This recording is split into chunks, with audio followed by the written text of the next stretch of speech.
Good morning, everyone. It's 8:30 on this Sunday morning. Thanks for joining us. I'm Dennis House. What a week of political news, and we'll get to the hottest Connecticut race of 2019 in just a moment. But first, let's talk about some things going on at the state capitol with our former candidates for governor, now turned face the state analyst. We have Republican David Stemerman and Democrat Joe Ganim. You laughed at that, Mayor Ganim. How come? Well, I'm looking for a job after Mr. Mayor, maybe 4 or 5 years from now. Well, you guys are the hot new political ticket in terms of analysts, and we welcome you back to the program, and maybe we run together someday, huh?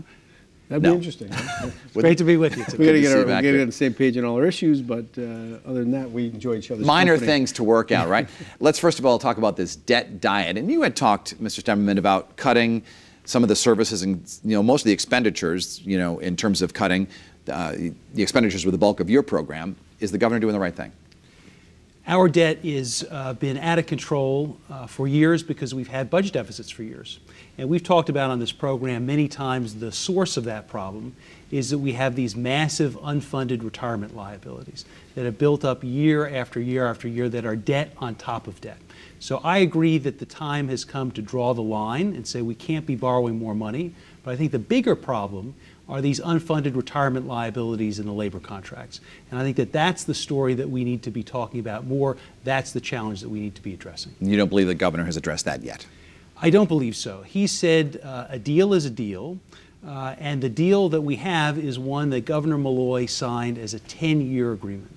Now, Governor Malloy complained for the entirety of his administration that his predecessors had created a problem and had tied his hands. And he then was unable to get us out of this mess. I think that the governor needs to show leadership and say, yes, this was a deal that was struck by my predecessor. It's unaffordable for everyone.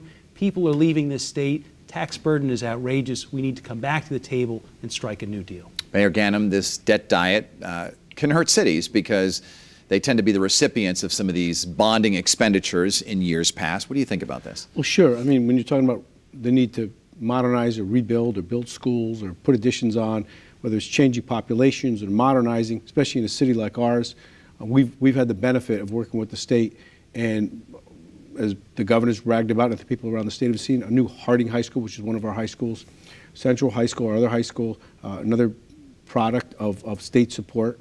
We have those type of needs. So you have to be sensitive to those as you do try and make the difficult decisions. And frankly, I think the governor's doing that. Now, the debt diet kind of, we were together on St. Patrick's Day, and we were like, oh, what falls into that and what falls out of it? And I hope the process has the discretion, as it will, I think, with the governor's leadership, to allow for the needs of infrastructure throughout the state, bridges, all the things that the pension are always challenging. We can talk about that too, either part of this answer or another one. This next subject, I want to start with you, Mayor Ganim. If you were governor right now, what kind of toll proposal would you be calling for? Yeah, I mean, look, this is probably the single most controversial as things roll out. The governor, I think recently, at least in local press in my part of the state, said that he thinks the support is there for tolls, for marijuana, for $15 minimum wage, paid family leave, and an overall budget. That means that the Democrats, at least, I don't know how it's working out on party lines, will have the support to move forward. So I assume then that's a proposal that will benefit Connecticut. We need money for infrastructure to repair and to continue to build our infrastructure. So it looks like it's going to go forward. You support the tolls then? Yeah, I've taken the heat on people, and even my daughter was even saying, "Hey, Dad, if she was going to the Stanford branch of UConn at that time, what does this mean to us?" So I think you got to be sensitive to that. I will tell you, in my part of the state, in Stratford especially, is where the emotion runs high. Because of the history, as we both know, on what happened to cause the elimination of tolls. Mr. Stemerman, you had opposed tolls as a candidate. Do you still oppose them? I share the governor's aspiration to improve our transportation infrastructure. I think we all agree we need our roads to be faster. We need to add lanes. We need to get the trains moving faster. This 30-30-30 plan would be a great boon for the state. But I disagree that putting a tolls all over the state is the right answer. We are asking the taxpayers of Connecticut to pay too much as it is. We're the second most taxed state in the country. We have to wait till May 3rd in this state, the third longest of any state in the country, to stop paying for taxes to the government. So I think that we're paying too much. The answer that we have talked about during the campaign and afterwards is engaging the private sector to build public-private partnerships. This was an idea that I thought had broad bipartisan support. We saw the governor introduce a bill in this area. We had Senator Fasano talk about it very favorably.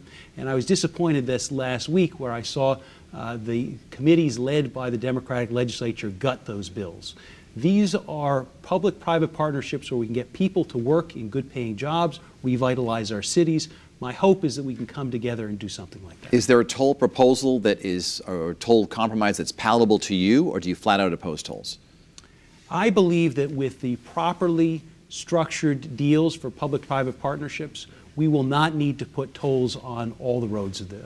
We can get, for our airports, I think we get private businesses, instead of paying $1 billion for the taxpayer, we can get private investment. What they've done for adding new roads in places like Washington, D.C. is they've added new lanes and they've put tolls just on those lanes. And the tolls on those lanes have paid for them. And you give voters and you give people of the state a choice. You can say, I need to commute, I can't afford to pay the toll, I'm not going to pay the toll. And for those people that you're offering a faster service, if they're willing to pay the toll, that's an answer that I think is better. I need to get your opinion on this, Mr. Stemerman, before we move on to the mayor, and that is, a couple weeks ago, Bob Stefanowski, your fellow Republican, was on this program, said that if he is governor, he would tear them down in 2023. Does that make sense? Because the horse is already going to be out of the gate, these will be already paid for, these gantries. Does that make sense? What I think that we're all concerned about looking out for the taxpayer is that this is just going to be a whole nother way of taxing, and that once these tolls come in, they're just going to be increased and increased. When the income tax first came in, we were told it was going to be temporary, then we were told it was going to be a flat tax, and it's been raised again and again and again. And so I think there's a broad concern about once you allow tolls to go in, that they'll be used as essentially another ATM machine taxing the people of this state. Let's shift to marijuana for a little bit here. It's moving through the Capitol. Do you think that it's a good idea to legalize marijuana in our state? Is it good for Bridgeport?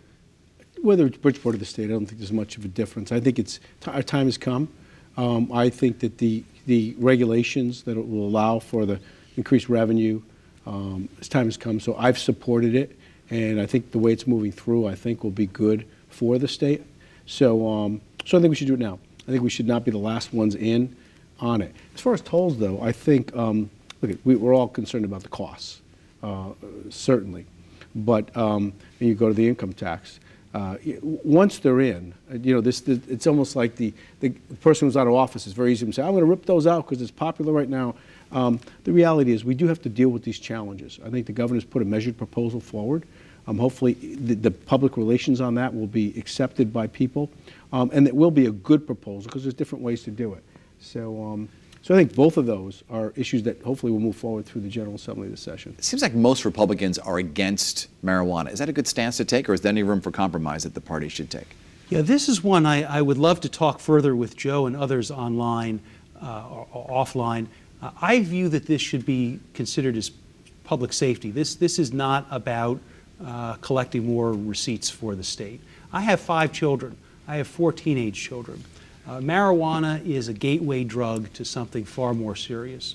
The marijuana that is now available today, this is not your Woodstock marijuana. This is 30 or 100 times more potent, and it has really dangerous effects on our children. I understand the concerns about criminal records that people have, and if we want a criminal justice reform, I understand that. If we want to have marijuana for medical use, I support that. But I think this is a huge mistake. We've had a long-standing opposition to psychedelic drugs in opposing them, and I don't think we should be changing that policy. Some quick final questions. Mayor Ganim, what is your role in terms of helping the Lamont administration with its agenda? How often do you talk to the governor? No, we've had a great partnership, and I think they've had that with most local elected officials. I don't know that any don't. I think they've done a great job through, whether through the governor's office or himself. He's been very attentive to the challenges and needs that we have, partnerships. Look, we always look for more revenue. We'd like to see the support for a jobs bill that includes a waterfront resort and casino in Bridgeport. We're hopefully working together on that. So it's been good. Commissioners have been good. I'm looking forward to this budget. I have my own budget. We're looking to keep taxes down in Bridgeport, and we have over $1 billion worth of economic development. He's supportive of that. That's good. What's good for the state's largest city is good for Connecticut. So, so we're working hard and continue to look for a good, strong partnership, because that's what's important for the people that we serve. So the governor is a Democrat. Obviously, Mr. Stemerman, you're a Republican. Could you see yourself working in an official capacity for this governor? You've been at the Capitol. I know people are asking. Yeah, but I do view that as a private citizen who cares about the state, that I'm happy to engage with whomever on these topics. And I appreciate the governor's attitude in saying my door is open, I'm willing to listen. My hope is in the weeks that lie ahead that we can continue that dialogue and we can get our state in a better place. And if you don't mind, if you have time, I think that is a contrast. Open door, let's sit and talk about it genuinely, I think makes a big difference. Joe Ganim, David Stemerman, we appreciate being on the program.